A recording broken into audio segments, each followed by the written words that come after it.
So here we have the Nissan Juke on a 19 plate. I'm going to start off by showing you around the outside of the car, and then we'll hop in and run through some controls on the inside. But from the outside, you can see it's a 5-door car with alloy wheels and tinted windows. Let's start off inside the boot and then work our way around the rest of the car from there. As we approach the back of the car, you can see we have plenty of boot space along with that 60-40 split folding rear seat. And then the boot space can be greatly increased by lifting and, if you wish to, removing this tray section.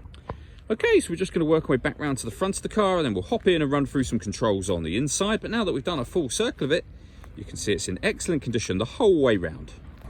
Just briefly before we climb in, I think it's well worth seeing the interior from its exterior point of view. You get full leather seats.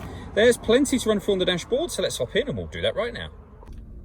Okay, now that we're inside the car, we're going to start the dials. On the left-hand side, we have the rev counter, and on the right-hand side, the speedometer. In the middle, we have the fuel gauge and coolant temperature gauge, and you can see the total miles for this car, which are only 1,927.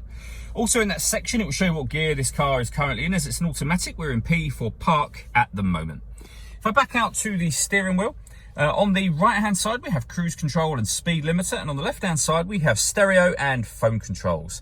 The phone controls can only be used after such time as you pair up the phone, and that is done over on the touchscreen in the center just here. If you hit that button there, then you can connect and then pair new device. We're going to cancel that for now. When it comes to music in this car, we have the radio, of course, and you can see that we have DAB, FM, and AM radio. If you want to listen to your own music, you can do that via the CD player. This car's also got auxiliary and USB inputs, and if I pop the car into reverse, you'll see we have a 360 parking camera as well. So we have a bird's eye view image and a reversing camera image as well. But it goes a couple of steps beyond that. If you press the camera button, we get a front facing camera and that bird's eye view, or a front facing camera and the front passenger side wheel. So with all those cameras, it does make it very easy to park. This car's also got satellite navigation. There's a full video that shows how that works on our website and also on our YouTube channel. Working our way down, we have the climate control, so you can adjust the temperature, the fan speed, then the direction of the air just here. When you're happy with those settings, this button turns the air conditioning off in this case, or back on again. Or you can hit auto. The car will now take control of the direction of the air and the fan speed to maintain the temperature you've asked for. You can override that whenever you wish to and put it back on whatever setting you want it on here to turn auto off.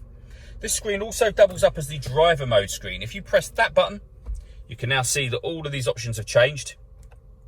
We can put the car in normal, sport, or eco mode. And whatever mode you're putting in, you are affecting the engine, the gearbox, the steering, and the climate control for the car.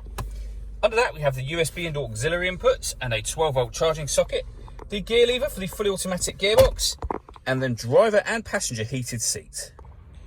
All that leaves me to say is thank you for taking the time to watch this video. If you'd like to come and see the car in person and have a test drive, please feel free to call any of our MJA sites. We'd love to hear from you soon.